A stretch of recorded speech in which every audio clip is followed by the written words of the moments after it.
Bueno, buenas tardes. Yo soy el doctor Mario Orellano, soy médico del Hospital Fach, para los que no me conocen. Eh, y la clase del día de hoy corresponde a trastornos de la hipófisis. Ya nos vamos a centrar en algunos. Aquí esta clase no es tan larga, así que sirve como parte introductoria a los otros capítulos que vendrán posteriormente. Bien, entonces, ¿qué vamos a ver hoy día? Por supuesto, un poco de generalidades. Donde está la flecha está la hipófisis, por si no se acuerdan. Se va a dividir también la presencia de adenomas entre los que son los funcionantes y los no funcionantes, ambos muy importantes para la práctica clínica. Y nos vamos a destacar en dos cosas. Uno, en la hormona del crecimiento y otro, en la prolactina.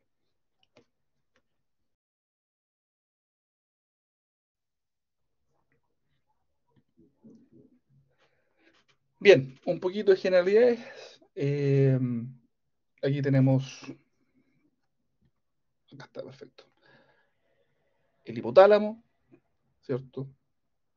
En el sector donde se producen las hormonas hipotalámicas, las cuales van a estimular la secreción de diferentes hormonas ubicadas en la hipófisis anterior, que son las que nos van a interesar en esta clase.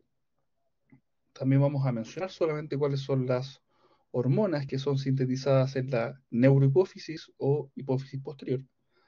Pero la adenohipófisis o hipófisis anterior es la que nos atañe para las clases de endocrinología.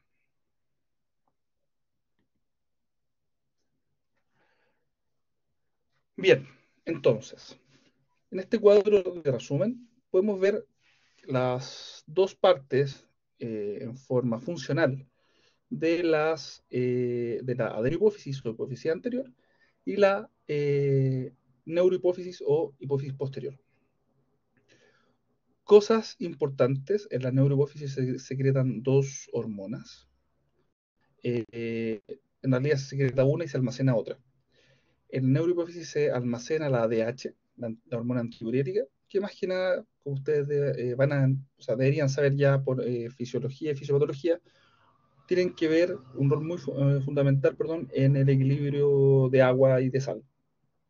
Y por ende, el equilibrio hídrico del cuerpo. Y la hormona que se produce en la hipófisis posterior es la oxitocina, que tiene un rol fundamental en la estimulación uterina y en las contracciones durante el parto. Y ahora, hablando de las hormonas de la adenohipófisis o hipófisis anterior, tenemos seis principalmente, que son la LH, FSH, la TSH, la prolactina, la hormona del crecimiento y la ACTH. Como podemos ver, estas hormonas, que son creadas en la adenohipófisis, son estimuladas por otras hormonas que se secretan en el hipotálamo. Por ejemplo, la LH y la FSH son estimuladas por la GRNH. La TSH, fundamental en el tema del hipotiroidismo, perdón, es estimulada o inhibida por la TRH, estimulada por la TRH en realidad. La FSH, la TSH, perdón, inhibe la TRH. La, la PRH estimula la prolactina. La hormona de crecimiento es estimulada por la GHRH y la CTH por la CRH. Eh, cada una tiene un sitio fundamental de target. FSH y LH, como ustedes ya deben saber, en el aparato reproductor masculino y femenino. La TSH, la glándula tiroides. La prolactina en las glándulas mamarias. La hormona de crecimiento en el crecimiento en general, huesos, hígado, músculos, etc. Y la ACTH, las glándulas suprarrenales, para la síntesis de glucocorticoides y estimulación de hormonas responsables del estrés o de situaciones de estrés.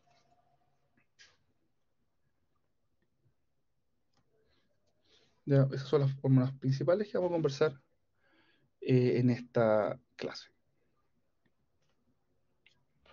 Bueno, primero vamos a definir lo que son los adenomas hipoficiarios y Normalmente los adenomas hipofisiarios son tumores benignos de la glándula de la hipófisis, como podemos ver en la imagen de acá.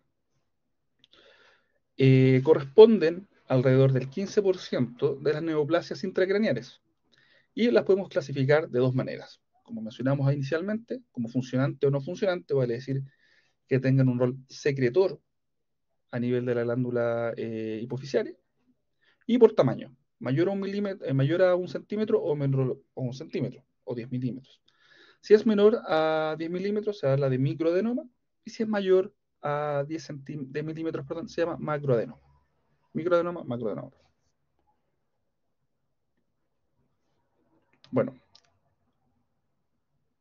sabemos que el adenoma hipofisiario en sí entonces es un tumor, y hay diagnósticos diferenciales de algunas masas o tumores de la silla turca que hay que tener en cuenta.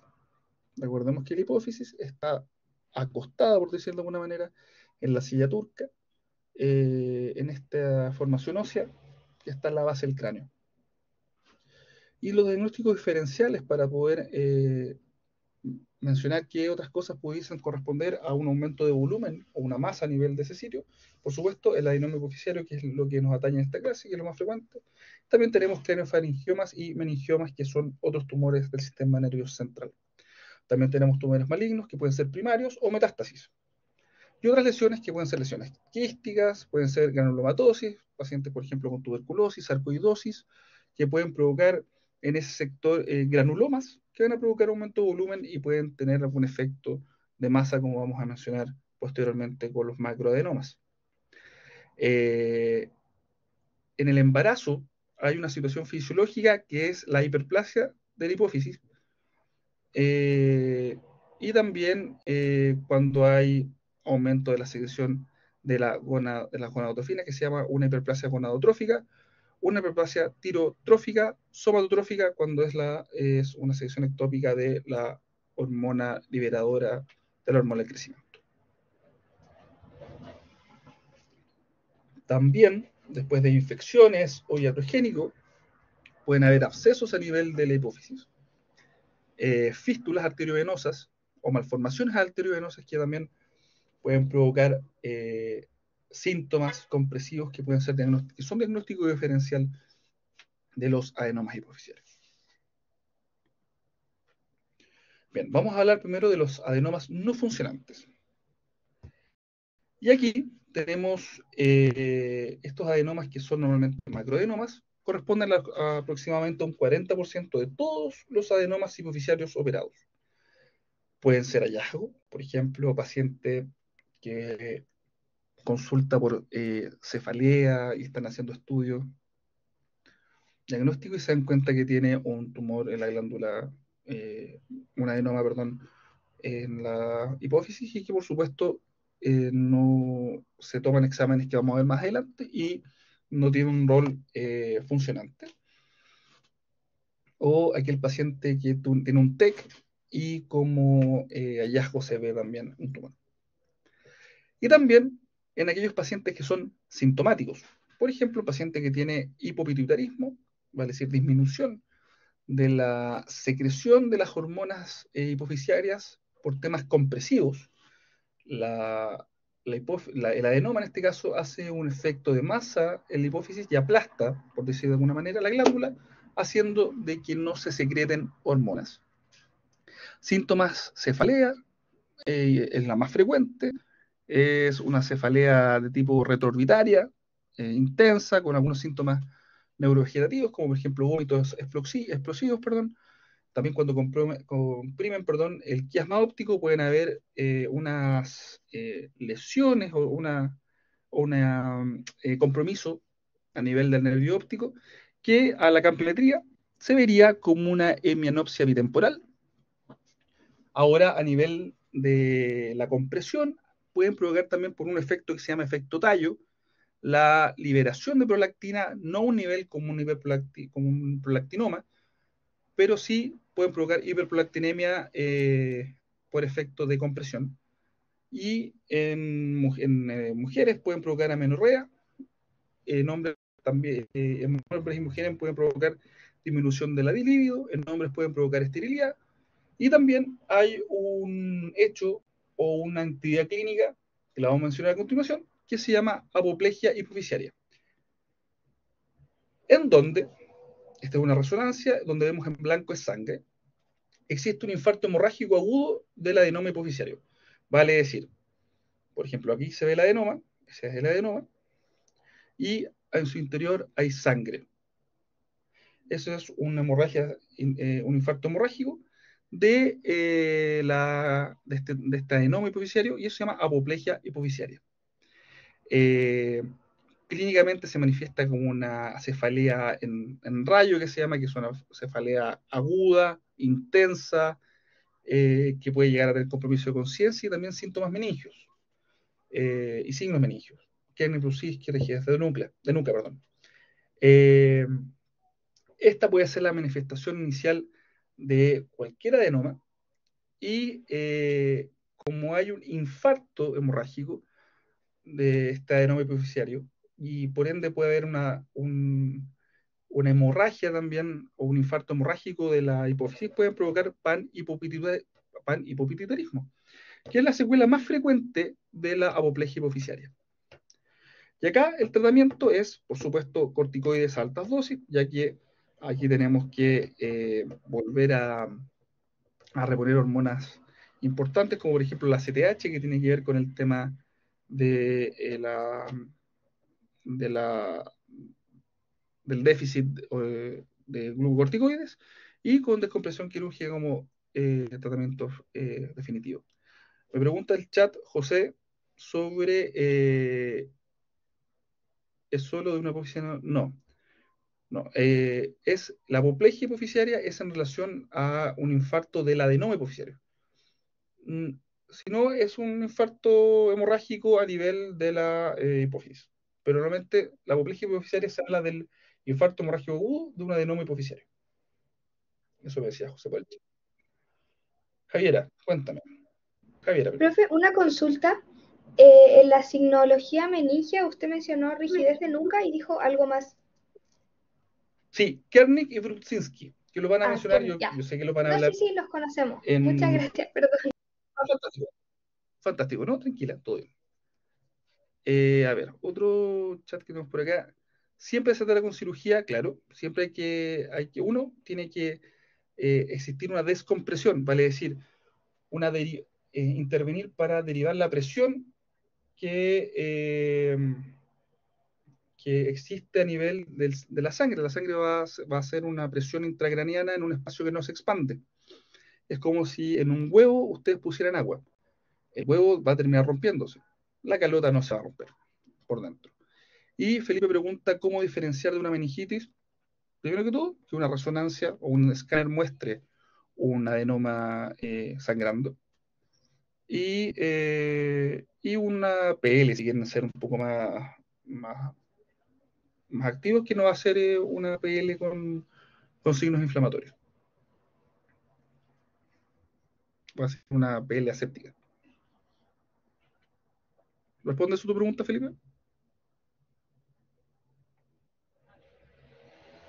Toman eso como sí. Bien, y ahora vamos a hablar de los adenomas funcionantes, que es lo que viene a la parte de la clase. Sobre los adenomas funcionantes, estos adenomas son hipersecretores de algunas hormonas productoras en la adenohipófisis. Entre ellas tenemos, y en este orden, de más frecuente a menos frecuente, los adenomas hipofisiarios funcionantes más frecuentes son los prolactinomas. Posteriormente, la hormona del crecimiento, la TSH, ACTH, LH y FSH. Y aquí se repitió la prolactina, pero esta es la primera. Así que recuerden, en frecuencia, los tumores hipofisiarios más frecuentes, secretores, son los prolactinomas. Por si acaso salen alguna pregunta. Bien, primero que todo vamos a hablar de la hormona de crecimiento. Y ustedes preguntarán por qué hace Shrek aquí en la clase. Bueno, Shrek es es un ejemplo de lo que se denominaba antes esta enfermedad.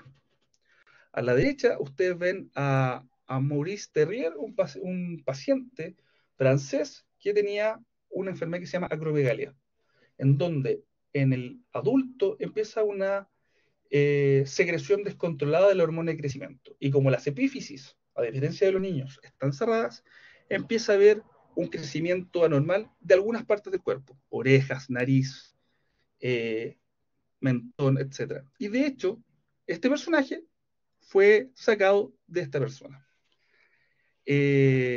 Además, esta enfermedad, la acromegalia, se llama, anteriormente decían que existían los ogros, y los ogros eran normalmente, y viendo el tema después, analizando los esqueletos de estos pacientes, eran pacientes con acromegalia. Y los gigantes eran pacientes con gigantismo, que a diferencia de la acromegalia, son pacientes que cuando niños tuvieron una liberación excesiva de la hormona de crecimiento. Y como sus epífisis todavía estaban abiertas, estos podían crecer y crecer 2 metros 20, 2 metros 30, como por ejemplo Largo de los Locos Adams, que él, de hecho, el actor tenía gigantismo. Qué bonito. Sobre la acromegalia, se presenta más del 95% de los pacientes con adenoma productores de hormona de crecimiento y es el 75% de todos, o sea, y todos, y tres cuartos, perdón, tres cuartas partes corresponden a macroadenomas hipoficiarios.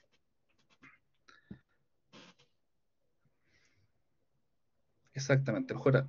Yo no sé si es mejor adentro que afuera un adenoma hipoficiario porque te puede provocar cefalea, pero sí, exactamente. Bueno, sigamos con la clase. Ahí podemos ver dos diferencias entre la acromegalia y el gigantismo.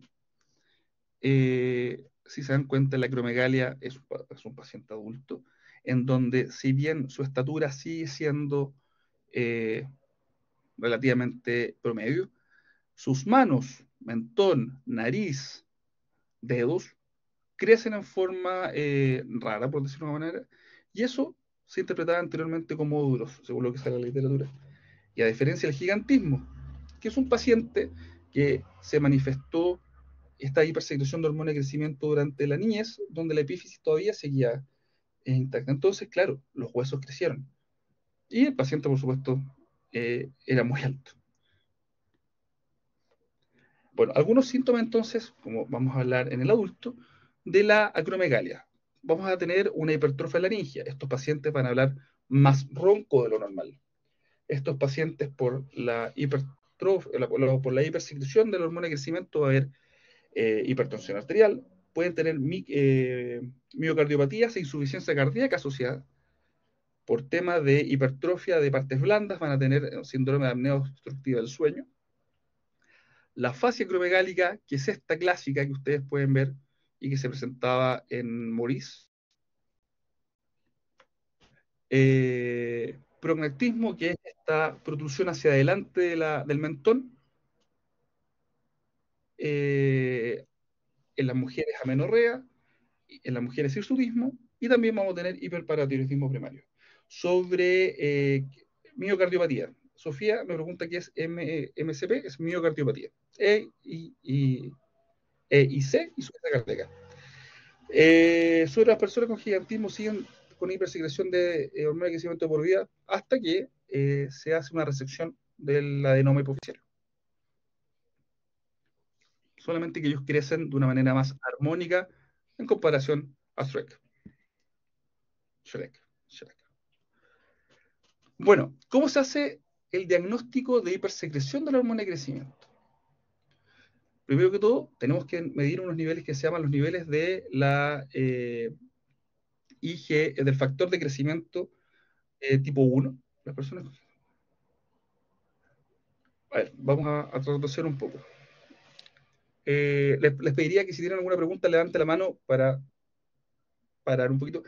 Normalmente, como el crecimiento es más armónico, los pacientes con gigantismo no tienen tantos síntomas como el paciente con acromegalia. Ya el paciente con acromegalia, como es un crecimiento más disarmónico o más exagerado en algunas partes que no, por temas del cierre de la epífisis, se hace esta enfermedad. Pero, por ejemplo, ¿van a tener hipertensión arterial? Sí, por la secreción de la hormona de crecimiento. ¿Pueden tener trastornos a nivel cardíaco? Sí, pero ya van a tener hipertrofia laringe, claro, por hipertrofia de las glándulas, perdón, por hipertrofia de las partes blandas, pero la fascia acromegálica no la van a tener, prognatismo tampoco, y sí van a tener amenorrea y hirsutismo porque son dependientes de la hormona del crecimiento. Y eso, la única diferencia es que estos aspectos físicos no se ven en el paciente con gigantismo porque las epífisis están abiertas en el paciente con gigantismo, que son los niños, versus los pacientes con acromegalia, que son adultos, que se les manifiesta esta enfermedad. Bien, entonces, ¿cómo se hace el diagnóstico de hipersecreción de la hormona del crecimiento? Bueno, primero que todo, tenemos que medir, perdón, tenemos que determinar los niveles de IGF-1 y hay que ver si estos son normales para el sexo y la edad del paciente. Eh, Ahora, se hace un test que es un test de supresión. Si si a nosotros nos hacen un test de supresión con glucosa al 75 gramos de glucosa, perdón, la hormona del crecimiento debería disminuir, o en este caso los niveles de IGF-1, Insulin Growth Factor 1. El tema es que en estos pacientes, como la secreción de la hormona del crecimiento es disregulada, a pesar de este test con glucosa, va a seguir la secreción. Y si no hay suspensión, o tenemos una suspensión inadecuada, vamos a sospechar un macroadenoma hipoficiario y vamos a tener que tomar una resonancia. La resonancia nos va a dar el diagnóstico si es que el paciente tiene un adenoma o no, ¿cierto? Si el paciente tiene un adenoma, por supuesto, lo más probable es que sea un adenoma productor de hormona de crecimiento, y ahí hay que evaluar lo que es la cirugía curativa, que es la cirugía transesfenoidal que se hace vía nasal. Si la resonancia sale negativa, vale decir, no hay lesiones a nivel de la hipófisis, hay que buscar causas o hay que buscar lugares donde puedan haber sitios de liberación de la hormona liberadora de la hormona del crecimiento, o GHRH. Y eso se llama acromegalia extrahipoficiaria, y por supuesto hay que resecar el tumor correspondiente. ¿Ya? Hay veces que en estos pacientes, si bien la gran mayoría del diagnóstico es una cirugía transfenoidal, que tiene una mortalidad baja, hay veces que la radioterapia está indicada en aquellos pacientes que no se desea someter a tratamiento quirúrgico, o que literalmente no pudieron ser curados en forma completa con una cirugía transfenoidal. ¿Ya? La radioterapia es un tratamiento de segunda, tercera línea. Por supuesto que lo que va a hacer es quemar el sitio, y el riesgo de que vuelva a existir o que vuelva la radioterapia, o que provoque, perdón, hipopituitarismo, es a los 10 años casi del 50%. Victoria, 3 segunditos. Victoria me pregunta sobre las personas con resistencia a la insulina. ¿También causaría aumento de la hormona de crecimiento y podría haber síntomas similares? No. No. Los síntomas similares en los pacientes con resistencia a la insulina son hirsutismo, amenorrea, pero alteraciones físicas no van a existir. ¿Ya? Hay mucha gente acá en Chile que tiene resistencia a la insulina, y lo que pueden presentar, especialmente las mujeres, son hirsutismo y amenorrea, cosa que también se ve en el síndrome ovario poliquístico, que lo van a ver en su momento, no sé si acá en endocrinología o en ginecología derechamente.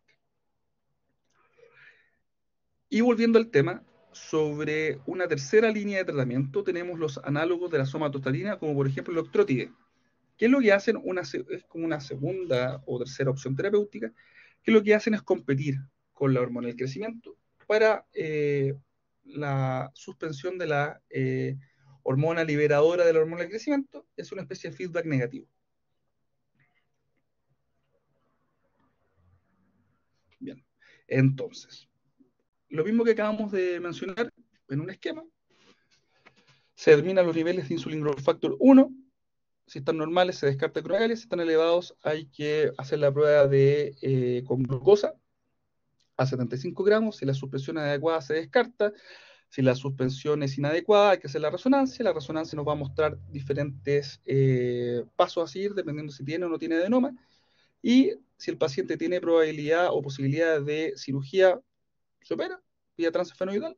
Y si no, por ejemplo, tenemos análogos de somatostatina o radioterapia. ¿Ya? Y bueno, los criterios diagnósticos de una hipersecreción de la hormona de crecimiento, por supuesto, aumento de niveles de la insulin growth factor más o mayores para la edad y el sexo del paciente, y que la sobrecarga o aquel paciente que es sometido a esta prueba de glucosa a 75 gramos, después de las 2 horas, de hecho, esta prueba es igual a la PTGO que se toma para el diagnóstico de diabetes. La hormona de crecimiento tiene que ser, en aquellos que no está suprimida, una mayor a 1 nanogramo por litro o mayor a 0,3 nanogramos por litro con ensayos ultrasensibles. ¿Y cómo se cura? Cuando la insulin growth factor llega a ser normal y cuando la sobrecarga oral de la glucosa ya tenemos menos de 1 microgramo por litro. Eso, de este tema. Vamos a hablar también una pincelada de la hipersecreción de la TSH, ya que esto lo van a abordar de mayor manera en el capítulo de trastornos a la tiroides, con hipo e hipertiroidismo. Pero aquí, ¿qué tenemos? Tenemos una hipersecreción de la TSH. Esta secreción de la TSH no es mayor al 2% de todos los adenomas hipofisiarios. Normalmente son macroadenomas y tienen un efecto de masa a nivel como macroadenoma, lo que mencionamos anteriormente, y además, perdón, con síntomas de hipertiroidismo central, porque tenemos una TSH y una T4 libre elevada, y un bocio difuso. Aquí, como mencioné recién, a diferencia del hipertiroidismo primario, vale decir, de la glándula tiroides, tenemos una TSH y una T4 libre elevadas, con una TRH que va a estar baja. Recuerden este esquema, que es el famoso feedback negativo que pasamos todos en fisiología, donde las hormonas van a terminar contrarregulando la hormona principal del hipotálamo, y esto es lo que va a pasar. Va a haber un aumento de la TSH a nivel de la hipófisis, aumento de la T4 libre en la tiroides, y esto va a ser un feedback negativo a nivel del hipotálamo, pero va a seguir secretándose en forma independiente la TSH a nivel de la hipófisis. ¿Ya? No sé si a todo esto pueden ver la flecha azul que está encima. Entonces así sería lo ideal. Perfecto. Entonces, ¿qué va a pasar? Se van a elevar cantidades excesivas de TSH porque existe una producción exagerada a nivel de la hipófisis, especialmente de una subunidad, que es la subunidad alfa de la TSH. Ahora, el diagnóstico diferencial de un hipertiroidismo central corresponde a una resistencia a las hormonas tiroideas. Vale decir que, a pesar de todo, esto del aumento de la T4 libre no inhibe la TSH. ¿Y esto cómo se ve? Por supuesto, con una resonancia nuevamente de hipófisis que pudiese determinar la presencia de un macroadenoma a nivel de hipófisis. Sobre la hipersecreción de la CTH, vamos a hacer una mención cortita de esta enfermedad, que es la enfermedad de Cushing, que corresponde a 2/3 de la enfermedad de la hipersecreción de CTH por un adenoma. Son normalmente microadenomas en un 90% de los casos que provocan niveles elevados de ACTH, entonces va a haber niveles de glucocorticoides elevados en la sangre. ¿Y por qué no vamos a hablar mucho de esto? Porque después van a tener una clase completa de síndrome de Cushing, así que la lata no se las voy a dar hoy. ¿Ya? Pero solamente para que sepan que de la hipersecreción de la ACTH, la enfermedad de Cushing, que corresponde al 70% del síndrome de Cushing, es por un adenoma hipofisiario secretor de ACTH. También tenemos otra enfermedad que puede provocar la hipersecreción de la ACTH, que es el síndrome de Nelson, que es un tumor hipofisiario productor de ACTH que está descrito que se presenta en aquellos pacientes que son sometidos a suprarrenalectomía bilateral previa, ¿vale? Es decir, se les saca las suprarrenales y de forma compensatoria existe una hipertrofia o una presencia de un tumor productor de ACTH a nivel de la hipófisis. Lamentablemente esta enfermedad es agresiva, este tumor es invasor de estructuras adyacentes y aquí vamos a tener niveles muy elevados y exagerados de ACTH y el único consejo que se da, que por supuesto no viene al tema del pregrado, es que estos pacientes que para prevenir la aparición del síndrome de Nelson es la radioterapia hipofisiaria posterior a la suprarrenalectomía, bilateral. Es decir, antes que le saquen o posteriormente al retiro de las suprarrenales, hacer una radioterapia hipofisiaria, lo cual también puede provocar síntomas de panhipopituitarismo, como lo mencionamos en el caso de la hormona del crecimiento. Bien, sobre la hipersecreción de LH y FSH, normalmente no provocan clínica. Y se habla de que estos adenomas son mal llamados macroadenomas no funcionantes. Fernando, cuéntame. Doctor, hola, ¿se escucha bien? Sí, se escucha bien. Doctor, una pregunta. En el síndrome de Nelson, si a esos pacientes se les hace una suprarrenalectomía bilateral, supongo que reciben algún tratamiento farmacológico como para poder suplir la falta de cortisol que van a tener, ¿o no? Claro, se les administra corticoides de por vida. ¿Y esos corticoides que se administran no generan un feedback negativo a la hipófisis? Como para que no se hipertrofie. Lo que pasa es que aquí es que el paciente, esto puede pasar, no es que pase siempre, pero se puede hipertrofiar y puede provocar si es que los niveles de corticoides no son los adecuados, corticoides exógenos, no son los adecuados. Entonces, si no son los adecuados, si no se hacen las terapias que se deben hacer, por supuesto el cuerpo va a tratar de balancear esta situación como haciendo un tumor productor de ACTH. Y claro, como dices tú, el tratamiento es de reposición de glucocorticoides en forma permanente, ya que se le sacan las suprarrenales, y no solamente corticoides, sino también de otras hormonas, como los mineralocorticoides, que los van a ver más adelante, por supuesto, cuando hablen de las glándulas suprarrenales. Gracias, profe. Ahora volviendo a la... No de nada. Ahora hablando de la hipersecreción de la LH y la FSH, como les mencionaba, mal llamados son macroadenomas no funcionantes, ya que no provocan muchos síntomas, pero sí se evidencia, tienen producción de FSH o de FSH y LH. Corresponde normalmente al 80% de todos los macroadenomas hipofisiarios clínicamente no funcionantes. ¿Ya? Y como no provocan clínica, quedan como no funcionantes. ¿Ya? Solamente que se ha visto que estos macroadenomas lo que van a hacer es provocar disminución de la libido y reducción de la concentración de la testosterona. Esto básicamente en el hombre. Y sobre el tratamiento normalmente es, si el paciente tiene síntomas, se le saca este macroadenoma, pero síntomas en relación a los no funcionantes, vale decir, síntomas compresivos. ¿Sí, no? Y por supuesto si el paciente tiene libido bajo, esterilidad, etc. Bien, y ahora el segundo tema, que vamos a hablar de la hipersecreción de prolactina y la hiperprolactinemia. Ya, pues les puedo repetir, si tienen una pregunta, hay un sector que se llama levantar la mano, que es esto, y haga la pregunta para que, por supuesto, haga la detención de la clase. ¿Ya? Sergio pregunta si estos tumores o adenomas hipersecretores de LH y FSH, ¿por qué son mal llamados no funcionantes? Porque funcionan liberando FSH y LH, pero no provocan mucha clínica.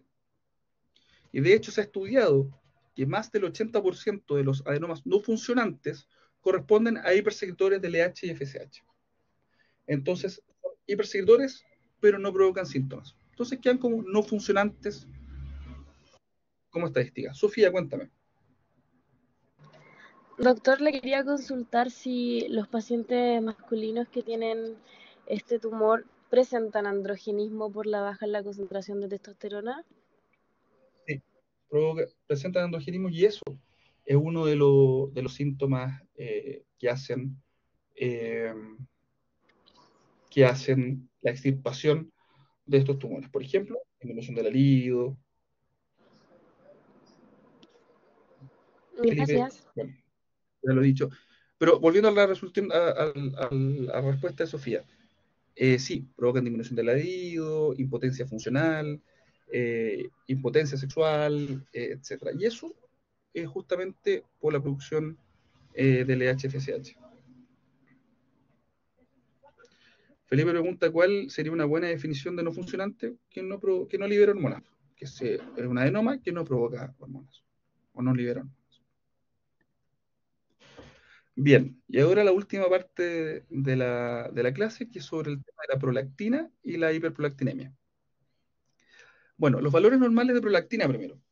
En las mujeres son menores a 25 nanogramos por ml de sangre, y en el hombre son menores a 15-20 nanogramos por ml. Ahora, y en forma fisiológica en el embarazo, a la mujer se le eleva por sobre 300 nanogramos por decilitro. Recordar que en forma fisiológica tenemos hiperprolactinemia en la gestación, y hay algunas patologías que van a provocar elevación de la prolactina a nivel plasmática, que son algunos fármacos y prolactinomas. De hecho, en esta tabla podemos ver algunas causas que van a hacer elevación de la prolactina. Por supuesto, lo que les había dicho a ustedes, que el embarazo y la lactancia son hipersecreciones fisiológicas de la prolactina. Tenemos lesiones como tumores, craneofaringiomas, meningiomas, etcétera, que van a provocar secreciones de prolactina, pero no mayores a los 250 o 200, sino peri 100, 150 nanogramos por ml. Sobre la hipersecreción hipoficiaria, como por ejemplo el prolactinoma, perdón, que va a provocar sobre 250, al igual que es mayor que el embarazo, de hecho, en aquellos macroadenomas hipoficiarios. Y la acromegalia también, porque hay un factor común entre la elevación de la hormona del crecimiento y la prolactina. Así que los pacientes con acromegalias pueden tener niveles elevados de prolactina, pero no más de aquellos de 250. Hay algunas enfermedades que también van a provocar liberación de la prolactina, como por ejemplo la insuficiencia renal crónica, el daño hepático crónico con cirrosis hepática, hipotiroidismo y las convulsiones. Y algunos fármacos que son importantes tener en cuenta que pueden provocar hiperprolactinemia son, por ejemplo, algunos antipsicóticos, antidepresivos, antieméticos, antihipertensivos como el verapamil o el metildopa, algunos opiáceos y estrógenos. ¿Ya? Vale decir, muchos medicamentos que afectan el sistema nervioso central.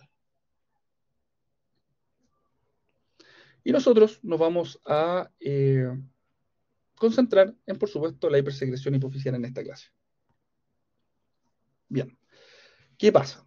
Tenemos la acción de la GnRH, que también actúa a nivel de la hormona de crecimiento, que va a activar la liberación de prolactina, secreción de la leche. FSH y LH bajan en el embarazo, lo cual van a provocar anovulación, por ende la gestación se mantiene, y este periodo de anovulación durante la lactancia se explica por esto. El cuadro clínico: hipogonadismo central por inhibición de la hormona de crecimiento por la hormona liberadora de la hormona de crecimiento a nivel del hipotálamo. A nivel de la mujer vamos a tener oligoamenorrea o infertilidad debido a los ciclos anovulatorios, lo que pasa en la lactancia, y galactorrea en hasta el 90% de las mujeres fértiles. Y en los hombres vamos a tener disminución de la libido, infertilidad e impotencia, y ginecomastia, como vemos en la imagen, que puede estar presente en hombres que tienen hiperprolactinemia, que no solamente es por un tumor hipoficiario, también puede ser por fármacos. Sobre el laboratorio, importante, vamos a medir los niveles de prolactina, solamente que hay que tener en cuenta dos cosas. Uno, la prolactina es una hormona de estrés. Se va a sintetizar cuando nosotros estamos, por ejemplo, sometidos a pruebas, a estrés emocional, a estrés físico, a infecciones.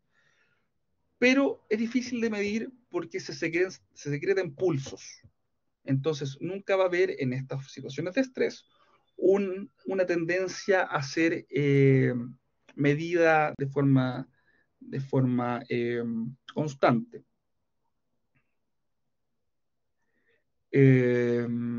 Además, que si yo quiero medir los niveles de prolactina, y como sé que es una hormona de estrés, hay que tener en cuenta que cuando yo voy a puncionar al o a la paciente, va a elevarse esta hormona como hormona de estrés. Entonces, ¿qué se recomienda? Si se van a tomar niveles de prolactina, que se le ponga la vía venosa, el paciente espere 15 a 20 minutos y después se extraiga una muestra de esta vía venosa ya con el paciente un poco más tranquilo.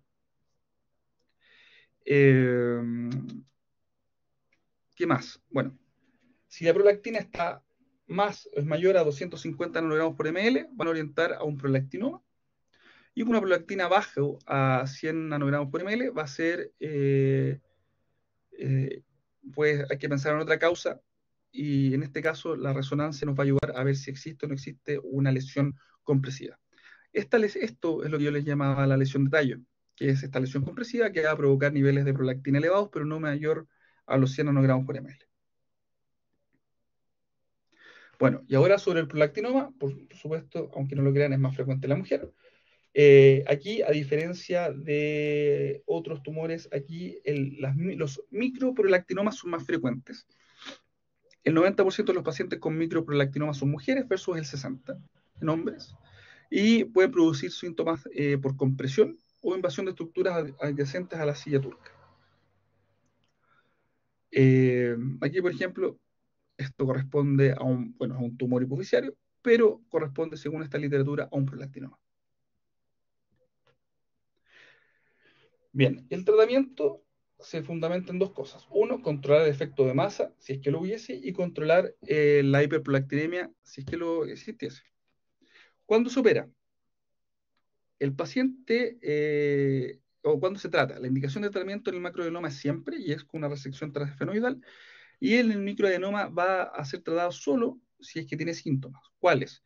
En las mujeres que tenga ganas de estar embarazada, ya que, como habíamos dicho, esta hormona es una hormona que va a provocar anovulación, va a provocar hipogonadismo, que la paciente tenga galactorrea y disminución de la libido. Y en el hombre va a ser en caso que tenga disminución de la libido, disminución de la impotencia sexual y esterilidad. Y también existe el riesgo de osteoporosis en ambos casos.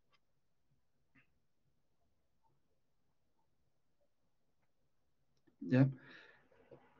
Bueno, los macroadenomas siempre deben tratarse y los microadenomas cuando son sintomáticos. ¿Y cómo se tratan? Con agonistas dopaminérgicos. Volvemos a este esquema inicial en donde cuando tenemos baja la hormona del crecimiento y baja la dopamina, se va a sintetizar prolactina. Entonces, si aumento la dopamina, ¿qué va a pasar? Va a disminuir los niveles de prolactina. Y en este caso tenemos, por ejemplo, la bromocriptina, que consigue normalizar la cifra de prolactina casi en un 70% de los pacientes con macroadenoma y reducir también el tamaño tumoral en el 50% de los casos. Y tenemos otros fármacos, como por ejemplo la cabergolina, que también lo puede provocar. ¿Ya? Sobre la bromocriptina, su IM es corta, así que se tiene que dar por lo menos cada 12 o cada 8 horas como medicamento.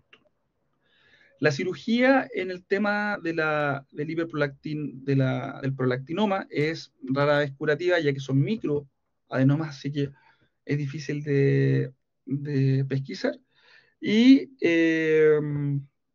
sobre la radioterapia es muy limitado en el tratamiento de los prolactinomas, y su indicación fundamental más que nada es en aquellos pacientes que tienen prolactinomas resistentes a agonistas de la dopamina y a la cirugía como planteamiento.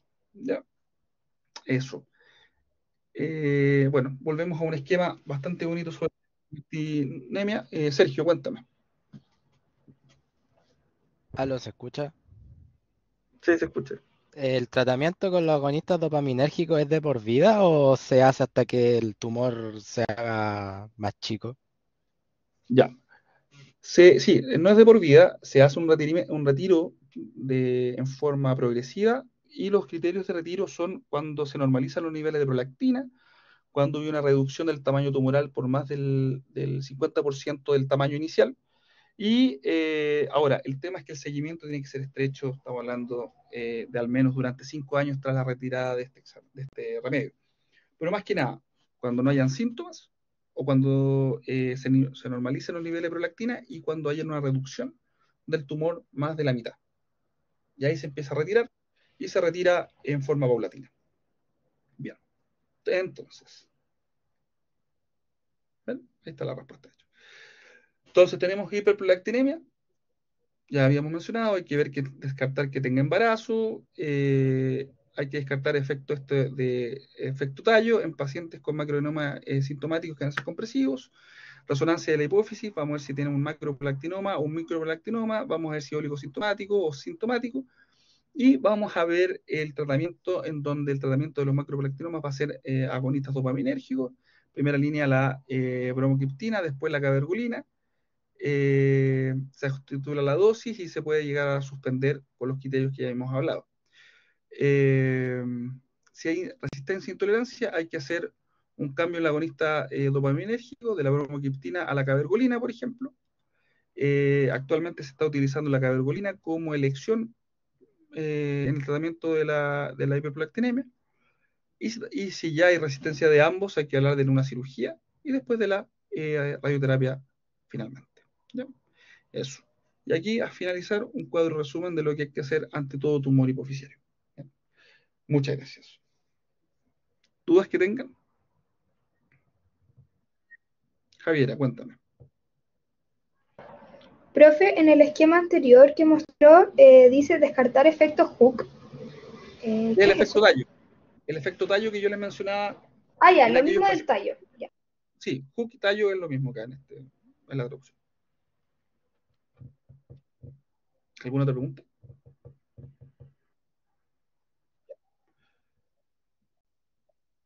Bien, excelente. Vamos a tener la grabación.